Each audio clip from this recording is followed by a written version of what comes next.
Let's talk about a condition called benign prostatic hyperplasia, or BPH.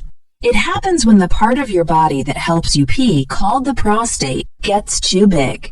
This can make it hard to use the bathroom the way you want. With BPH, you might notice that when you pee, it doesn't come out as fast as it used to. Sometimes, even after you think you're done, a little bit more pee comes out. It can also feel like your bladder is not empty. But don't worry, we're going to explore a simple way to help, and we'll also find out why this problem happens in the first place. It's important to understand what's going on in your body. Now there's a drink you can have every day that might make your big prostate get smaller. But before we talk about that, let's learn why this problem starts. Many older men can have two common troubles: benign prostatic hyperplasia and, sometimes, something called prostate cancer. Let's discuss both of these issues. Sure. Let's imagine your prostate, a tiny gland right under your bladder. Think of it like a little donut, and there's a tiny straw called the urethra that goes through the middle. When you're young, this donut is small, but as you get older, it can get bigger. When it gets bigger, it squishes the little straw, making it tough for pee to get through. Sometimes it can even push on your bladder, making it feel like there's less room for pee. Now, having too much of a substance called estrogen can mess with how much pee your bladder can hold. Here's the deal. Both guys and girls have estrogen, and it actually comes from another thing called testosterone. Testosterone is something guys usually have more of. To turn testosterone into estrogen, you need a special helper called aromatase. Your testicles and your fat cells make this helper. But here's the surprise. You might think the problem is having too much testosterone, but that's not true. In reality, as guys get older, their testosterone levels drop and their estrogen levels go up. And guess what? Estrogen is like a hormone that tells things to grow bigger. Here's another interesting fact. The amount of estrogen in your prostate doesn't necessarily match the amount of estrogen in your blood. So checking the estrogen in your blood won't tell you how much is in your prostate. It's a bit more complicated than that. Estrogen also plays a part in boosting another hormone called prolactin, which can make your prostate get bigger. Now, there's a thing called phytoestrogens, which are some natural stuff found in plants. They can act like estrogen, but not very strong, just a little.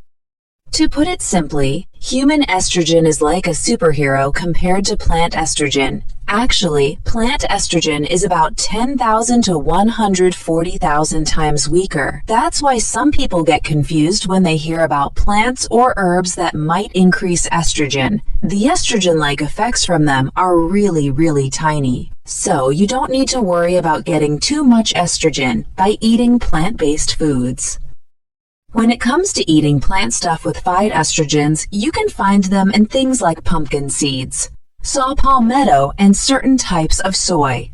Just remember, if you're going for soy, it's best to choose organic because most soy is genetically changed.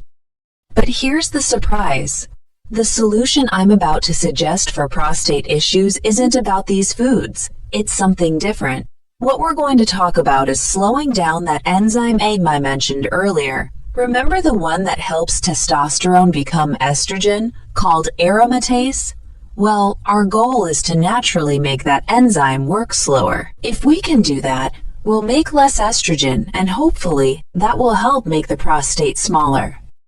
First, let's understand how this enzyme, the one we want to control, can increase. Sadly, it tends to go up as you get older. Also, having too much body fat can make it go up. That's why losing weight is really important. Insulin has a role to play too. I've talked about this before. If you're on a keto diet, that's good news because it helps slow down this enzyme by reducing insulin. That's why even people with diabetes or those on high-carb diets can have prostate issues. Now, there are a couple of things that can cause trouble. One of them is alcohol. It can make your body produce more estrogen. Whole grains, which are often seen as healthy, can also be an issue, and watch out for hormone replacement therapy and birth control pills. They can make that enzyme work faster, just like estrogen does. Now, let's talk about the most important part, how to slow down that enzyme. This is the main thing you should remember from this video. First, think about adding some special veggies to your everyday meals.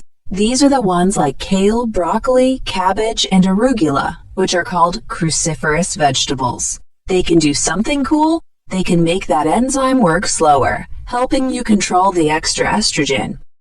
Another good thing to add is white button mushrooms. Make sure to cook them though, because eating them raw won't do the trick. And don't worry about flaxseed. It won't make your estrogen go up, despite some concerns you might have heard. Here's another option, green tea, but the top recommendation is citrus peel, especially lemon peel. It turns out that lemon peel has some amazing stuff in it. It doesn't just slow down that aromatase enzyme. It's also good for your whole body, not just your prostate. Surprisingly, lemon peel has 5 times more good stuff than the juice itself. Here's an easy routine you can do anytime. Take a whole lemon and put it in a blender with a glass of water. Blend it until it's all smooth, which should take about 30 seconds. If you like it sweeter, you can add about 5 to 10 drops of liquid stevia, or you can put in half to 1 cup of blueberries, which are also good for your prostate. Blend it all together and you'll have a healthy shake. You can enjoy it with or without the blueberries. The important thing here is the lemon peel because it's really good at slowing down that aromatase thing. This helps you keep the right balance between having more or regular testosterone and less estrogen. Out of all the things you can do, these are the most important steps to take.